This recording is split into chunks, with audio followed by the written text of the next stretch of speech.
Tesla Model X. We went to the shareholder meeting. Oh, hi.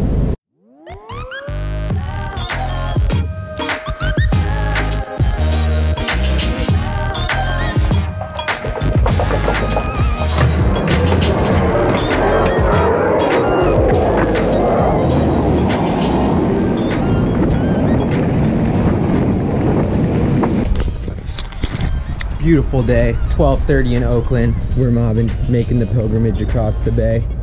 Any thoughts? Just excited. Hopefully, you know, we'll get to see, of course, Elon speak in the flesh.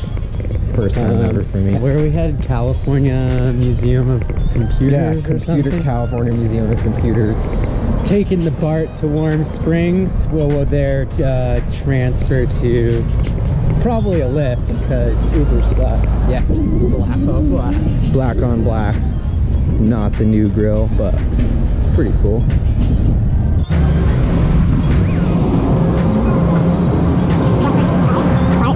What? 2:30. Starts at 2:30. Approximately 1 p.m. as we enter the BART station in downtown Oakland. First Tesla shareholder meeting either of us has been to.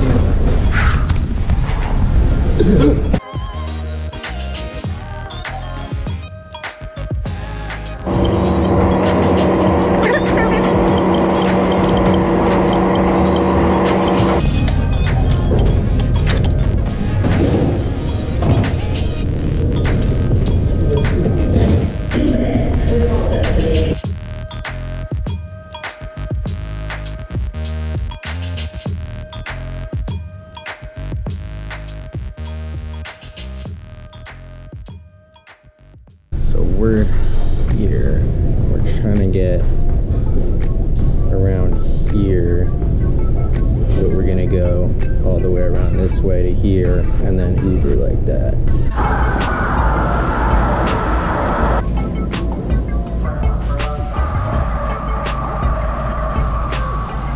She's notorious for taking BART selfies. To BART Police at 510-464-7000. Train wasn't in service. We only made it to Fremont, not Warm Springs, so we're waiting for the next train.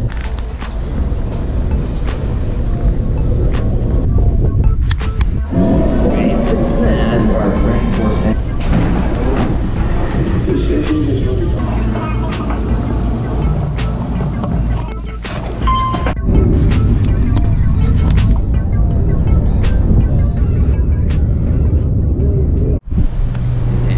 S here, Model X here.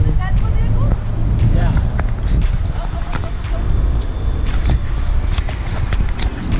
Roadster, keeping it old school, right next to the beautiful Model S.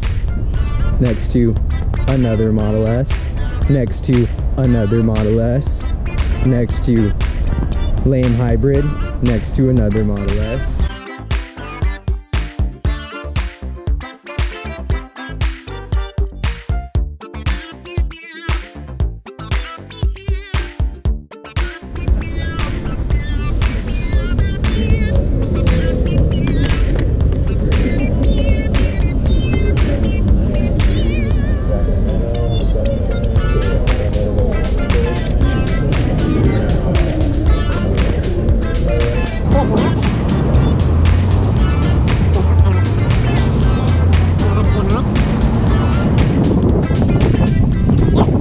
Got outside of the Tesla shareholder meeting. A little bit of a tragic mishap. We got here too late. They put us in the overcapacity room, so we didn't actually see Elon Musk in person. So a little heartbroken. Bear with us through the tragedy and depression we're experiencing right now. But all in all, incredible meeting. These are kind of like random thoughts because they weren't really organized. They didn't like go through everything right away. Kind of a lot of random questions, so bear with me. Flat roofs are going to make it so solar panels are still relevant, although the solar roof product is going to be integrated into a lot of residential properties. Elon wanted to describe that for commercial buildings where they have a flat roof where you can't see it from the road, they're still going to have normal solar panels, and those are going to remain a big piece of the business. So I thought that was kind of interesting to note. Then he goes on to talk about Power Pack. Interesting stat is that the installation they did in Kauai is going to generate 20% of peak power capacity for the entire island. He gave another example, I think American Samoa, if that's an island, which is fully off the grid, given the Power Pack technology. Yeah, so I thought that was crazy. And then he goes on to describe, well, like, look, every continent is really just a big island. So if we can do this on a tiny island, this is kind of proving the concept of what we could do on a bigger scale. The Tesla app is now integrating the Power Pack data, solar roof charging data, and the car data all in one. Oh, this was pretty interesting. Retail growth, they're expecting that they're going to need eventually in the long term one retail store for every 500,000 people. If there's 330 million people in the US, that's 600 stores in the US alone. If you do that math for China, they're going to need a couple thousand more stores there. So if we extrapolate this one store per 500,000 people thing, then we're looking at potentially 5,000 stores or Tesla stores in the long term around the world. So we all know that they're doubling the supercharger capacity by the end of this year to 10,000 locations around the world. Finally, now they gave some guidance on what this is going to look like next year. Another 50% growth on top of that, potentially even a double. And this is to accommodate all of that Model 3 growth that's coming online. Next week, Tesla's going to launch an update to their Autopilot software, which is going to mean that Autopilot 2 hardware cars now have more functionality than Autopilot 1 cars. And from there, he expects a really exponential ramp in the functionality of the Autopilot software on each following update. And most importantly, they're still on track by the end of this year to complete a fully autonomous drive from LA to New York. And although this is kind of symbolic and the regulatory infrastructure is not going to be in place to make this a real business line for Tesla anytime soon, I think it's really important to kind of show the industry what they can actually do and show them that the technology is already there to complete a cross-country road trip, even if it's only on a select route. Kind of thinking back on our long-term thesis of Tesla of like, okay, how many gigafactories can they build? We think that they have a capacity to do 50 billion in revenue per gigafactory. Today they hinted that in the long run, they want to have 10, 12, potentially even 20 gigafactories in the long term. Now remember, Elon Musk has an interview with Leonardo DiCaprio where he says 100 gigafactories total would be needed to fully transition the planet to sustainable energy. So interesting to note that here he's only guiding for about 10 to 20. Maybe that's only in the short to medium term and they'll build more later. Maybe the competition will make up for the other 80. Who knows? But interesting to note that they are not only planning on expanding to a couple more gigafactory locations, which they're already in the process of scouting, but in the long term, they do have plans to build 10, if not 20 gigafactories around the world. Semi-truck. So they go into a little bit of details on this, which I thought was really interesting. They're already working with major truck manufacturers to design the specifications for the vehicle. Demand is already, it seems like, to be incredibly strong. The questions coming from these customers are, when can you scale it? When can we build it? Elon guided that he thinks scale production of the semi-truck will happen in 2 years, potentially 18 months. So we're looking at late 2019, early 2020 for production to really hit its stride for the semi. Elon says that if you show up at the semi unveiling, something else as like a special surprise will pop up. No idea what that means. Model 3 configuration is going to be super simple to start. All they're looking for is like a couple colors, wheel sizes. This is based on learnings they had from the Model X where they overcomplicated the amount of features off the gate. They think it's a lot easier to scale into different like dual motor, single motor things as they go. So there's going to be a really limited amount of configurations at first and then kind of slowly ramp into that. They're going to need to build an entirely new factory to accommodate Model Y demand. We saw the first rendering of like the Model Y, kind of like that semi thing where you only see the shadow of it. And it's interesting to note that Elon says he believes Model Y demand will be greater than Model 3 demand. This is why they need to build another gigafactory to accommodate that production. And in terms of timing wise, it looks like the Model 3 is on track, or Model Y is on track to begin production late 2019. Although judging by like the tone of his voice and the vibes, I'm guessing that's going to get pushed back to early 2020 or sometime around then. But the point being is that both the Semi and Model Y are kind of on deck as the two big next products after the Model 3 production ramps. Another thing about the Model 3 I thought was funny, the wait keeps getting longer by the day. This is something that was said on the last conference call, so nothing new, but Elon did provide some more color, saying if you put down a deposit today for Model 3, you probably get delivery sometime in late 2018 at the earliest, but that line is getting longer, not shorter. But we still do not have like an exact number on what the reservation backlog is. Our guess is in between 500 and 600,000 cars, but I'm sure we'll get more color on that as Model 3 start production next month. Supercharger speed is going to continue to improve. It sounds like they're going to keep making incremental improvements to make it so you can add more range faster. That seems like kind of a no-brainer in what we expected, but they did provide some more clarity on that. What does Elon do for fun? Pretty much nothing except for work, watch a couple movies, drink wine, and take an Ambien, and then tweet, but I guess we all knew that already. Oh, an interesting question on how Elon actually spends his time between the companies he works at. He said he's spending about 2 to 3% of his time at the Boring Company. That's really just a hobby. That's the one where they're building tunnels and shooting cars underground. Neuralink, the chip that's going to upload your brain to the cloud, that's only about 3 to 5% of his time. OpenAI is nonprofit to prevent AI from taking over the world in an evil way, is only another couple percent of his time. So that leaves about 90% that's dedicated to SpaceX and Tesla.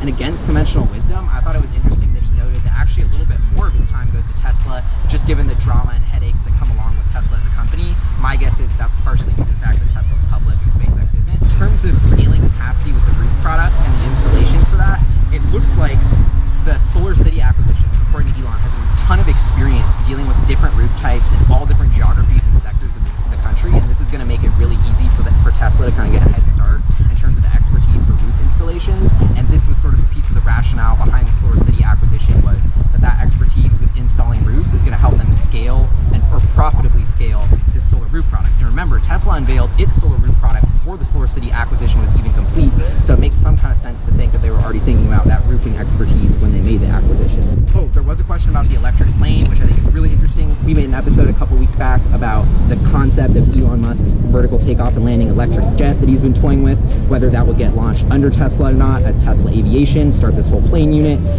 But of course they have way too much on their plate right now, but Elon did provide some interesting color on this, which is that there's not quite enough battery density yet to make a vertical takeoff and landing or electric plane actually work. To do that, we would need to hit 400 watt-hours per kilogram to get decent energy density to really make this work, and at 500 watt-hours per kilogram we would have a really compelling electric plane with a lot of range. And so after saying like, oh, this is really far off in the future, like, I don't know, we have too much on our plate, he goes on to say that 500 watts per kilogram battery density could happen in 4 to 5 years. So in Elon speak, 5 years away is infinity, but for us longer term investors, like in the next decade, these electric Tesla plane rumors could heat up again. So I thought that was kind of cool. Yeah, that's pretty much all my notes for the acquisition. Jay Filchi, what do you think? What up, Piper Changers? Just gonna go over a little bit. I won't go, everything that Gally has already said, but I just wanted to put out some of the highlights that I thought was really cool. First off, I thought the whole solar roof thing was pretty awesome.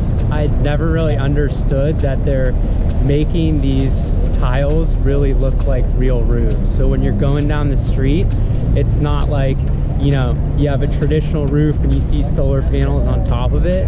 It almost looks like a high-tech traditional roof.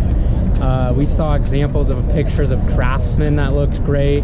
I'd say the standout one for me at least was the Spanish tile version. I was like, whoa, this is way, at first I thought it was a juxtaposition, like here's a normal roof and here's the Tesla solar roof, but in fact it's going to be one of the styles. We probably will see Model Y with Tesla Semi at the end of September. There was really some, Elon didn't say it directly, but there was definitely some context there that... You think that was the hint? Or like that's the more to the Semi? That's our surprise. I mean, he brought up the slide, he had the, sneak peek of the Semi next to the sneak peek of the Model Y. He did this, I'm feeling this idea. Awkward Elon style hint about that. So continuing on this, another really cool thing I think from an investor perspective about the Model Y is they said that they're completely kind of redesigning the way they build the car. For this to happen, there's a lot of new, they're going to need another factory, but the most important thing is Elon said that CapEx is going to be 2 times less than the CapEx going into the Model 3. That's fairly impressive, and I think going forward, if they can, kind of control their CapEx spending, I think the stock becomes much more compelling, almost exponentially, because you see these deep investments into this amazing technology, and you're gonna get products sooner. It was just really cool to see that. Damn, I forgot what I was gonna say. Semi. No. Oh yeah, the next thing that I thought was pretty awesome was the fact that one of the questions that came up, I'm not sure if it was directly from Twitter or if it was submitted, but the question had to do with this whole issue that a bunch of us millennials are living in apartments. You know, we might share an apartment with 3 other roommates. Maybe we only have 1 garage or potentially no garages at all.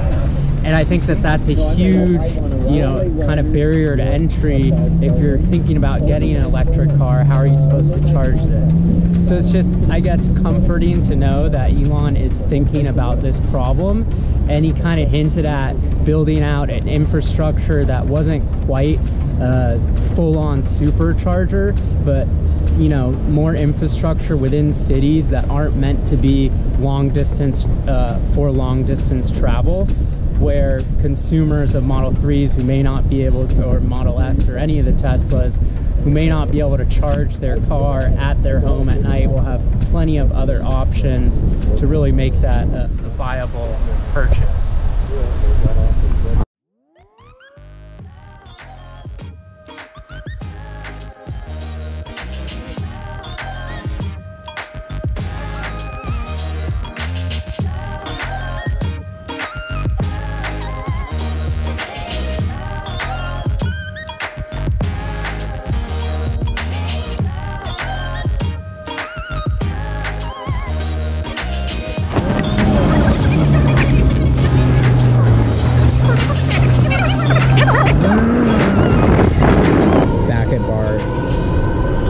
Back to Oakland.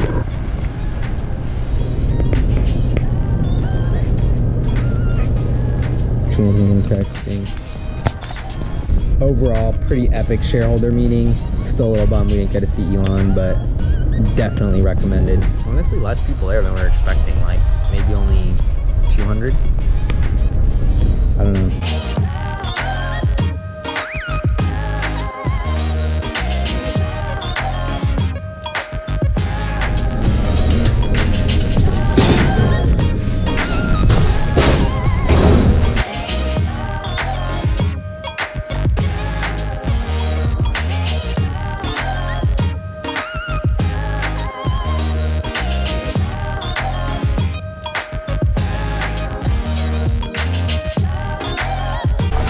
It's a wrap. We're back in Oakland. Your 2 favorite Tesla shareholders survived the meeting. Highly recommend any other Tesla shareholders that, if you didn't make it this year, always check it out. Make sure you get there early so you don't get put in the back room. Just as a blanket statement, I think both of us agree that shareholders meetings are just a cool thing to attend. Epic thing to attend. Epic thing to attend, especially, you know, some companies, they restrict it to only shareholders. Others, you can go even if you're not a shareholder. So even if you're just interested about learning more, you know, interfacing with a certain community that's excited about a company, it's a great way to meet people. We were, you know, talking to 3 or 4 people for 20 minutes after the shareholders meeting, just chizing it up. So yeah, I agree with that. If you want to learn more about a company, get into it. I think, and you're a long-term investor, I think there's no better way than go to the shareholder meeting. If they're a tiny company, like Tesla's huge, so we're not going to meet Elon. He's not sticking around to answer questions. But every company that I've gone to, other shareholder meetings, they're small, like the management will stick around, you can talk to them, introduce yourself. Nobody actually goes. Like, I feel like it's the best kept secret.